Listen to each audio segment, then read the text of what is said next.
अस्सलाम वालेकुम। अमरीकी तैयारे हादसे में सदर ट्रंप का एक बहुत बड़ा बयान सामने आया है और उन्होंने डायरेक्टली साबिक सदूर यानी जो बाइडन और ओबामा को इस हादसे का जिम्मेदार करार देते हुए कहा है कि उनकी वजह से ये हादसा हुआ और इंतहाई कीमती और मासूम जानें चली गई। अब तक बदकिस्मती से कोई भी हादसे का इस मुसाफिर था वो बच नहीं सका और सदर ट्रंप का ये बयान जो आया है ये महज कोई सियासी या मुखालिफ बयान ही नहीं, बल्कि इसमें बहुत हद तक सच्चाई इस तरह से मालूम पड़ती है कि जिस एतबार से सदर ट्रंप ने बात की वो बिल्कुल दुरुस्त मालूम पड़ती है। जिस वक्त ये हादसा हुआ, असल कसूरवार कौन था, ऑडियो रिकॉर्डिंग समेत इब्तदाई मालूमात और शवाहिद भी सामने आ चुके हैं। इस वीडियो में उन पे बात करेंगे और साथ ही एक पाकिस्तानी खातून जिनकी अभी कुछ देर पहले शादी हुई थी, वो भी इस बदकिस्मत फ़्लाइट के अंदर सवार थी, जो कि पहुंच ही रही थी, अपने हस्बैंड से गुफ्तगू चल रही थी फ़ोन पे कि तभी अचानक ये जानलेवा हादसा हो गया। हादसे की तफसीलात हम बयान करेंगे, लेकिन उससे पहले फिर एक मरतबा अर्ज़ कर देंगे, ज़रूरी है कि हम एक दूसरे को मस्बत बातों की तरफ लाएँ। ये पाकिस्तानी खातून की शहादत की खबर सुनने के बाद बहुत से लोगों के दिल में मज़ीद हमदर्दी का इजहार हुआ कि ये पाकिस्तानी खातून भी शामिल थी, लेकिन याद रखिए कि इसमें बहुत सारे बच्चे भी थे। तो हमेशा इंसानी जानों के चले जाने पे जो सोशल मीडिया पे इंतहाई उल्लू के पट्टे किस्म के लोग हैं, जो अभी लिख रहे हैं, खुश हो रहे हैं, बिल्कुल ठीक हुआ ये और पता नहीं क्या कुछ, ये सारे वो लोग हैं। याद रखिए, जो रहम नहीं करता उस पर रहम भी नहीं किया जाता, और किसी की मौत पे खुश होने वाला इस बात का सबसे बड़ा ज़ामिन है कि ये रहम नहीं कर रहा। खुदा के वास्ते रहम कीजिए ताकि आप पे भी कुदरत रहम करे।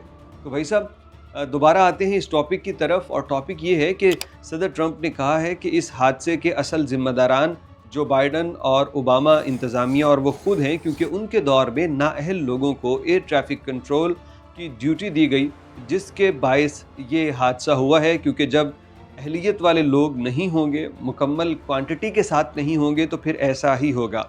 और उनके इस बयान के साथ ही मीडिया पे ये भी बताया गया कि जिस एयरपोर्ट के ऊपर ये हादसा हुआ है वहाँ पे बताया गया था, रेकमेंडेड था कि 30 एयर कंट्रोलर तैनात किए जाएं, लेकिन इस एयरपोर्ट पे सिर्फ 19 एयर कंट्रोलर आज की तारीख़ में तैनात थे। और इसके बाद जिस वक्त ये हादसा हुआ तो वहाँ पे एक ट्रैफिक कंट्रोलर था जो कि 2 डायरेक्शन में ट्रैफिक को कंट्रोल कर रहा था, और यही बड़ी वजह बनी। ऑडियो इंटरनेट पे मौजूद है। ये ट्रैफिक कंट्रोलर जो हिदायत दे रहा है उसकी आवाज़ भी इंतहाई थकी हुई है, जैसे उस पर नींद का गलबा है, जैसे वो अपने काम से थका हुआ है, और फिर 2 मुख्तलिफ डायरेक्शंस में काम करने की वजह से उसे अंदाज़ा ही नहीं हुआ कि उसने क्या कर दिया। उसने हेलीकॉप्टर से बात करते हुए उसे जहाज़ के बिल्कुल पिछली जानिब से निकल जाने का कहा, जो कि शायद वो देख रहा था बहुत क्लियरली, लेकिन हेलीकॉप्टर पायलट के पास इतनी शायद विजिबिलिटी ना हो और उसे इन चीज़ों का ना पता हो, इसीलिए ये हादसा हो गया। हवाई जहाज़ या हेलीकॉप्टर पायलट दोनों में से किसी की भी गलती नहीं थी, क्योंकि वो एयर ट्रैफिक कंट्रोलर की हिदायत पे अमल कर रहे थे। लेकिन ट्रैफिक कंट्रोलर चूँकि 2 मुख्तलिफ डायरेक्शंस में काम कर रहा था, एक ही बंदा, वहाँ पे स्टैंडर्ड ये था कि 2 बंदे हों।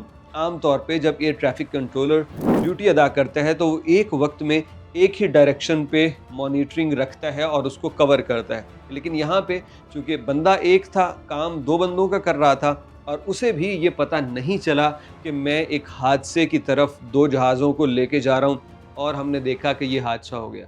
अब तक 67 लोग इसके अंदर वफ़ात पा चुके हैं।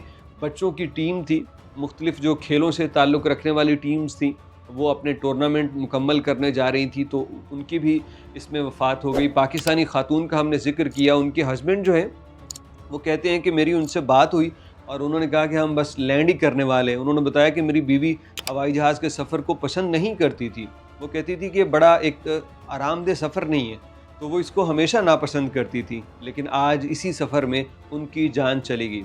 मैंने अपनी बीवी को मैसेज किया रिप्लाई में, जब उसने मुझे कहा कि मैं लैंड करने वाली हूँ, लेकिन मेरा मैसेज उस तक ना पहुँचा, जिसके बाद मुझे लगा कि पता नहीं कोई गड़बड़ हो गई है। और बाद में जब तैयारे हादसे की खबर मिली तो पता चला कि ये क्या क़यामत आन पड़ी है।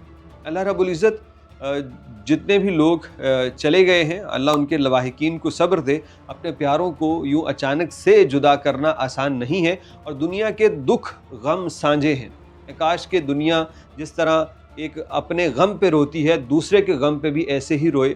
اور یہ جو بڑے بڑے ظلم ہیں دنیا میں ہو رہے ہیں، یہ نہیں ہو سکتے اگر لوگوں میں یہ احساس پیدا ہو کہ کالا ہو یا سفید، مسلمان ہو یا غیر مسلم، امریکی ہو یا کوئی افریقی، ہر کسی کی جان، ہر کسی کا خون انتہائی قیمتی ہے۔ اللہ رب العزت ہمیں یہ سوچنے اور سمجھنے کی توفیق دے۔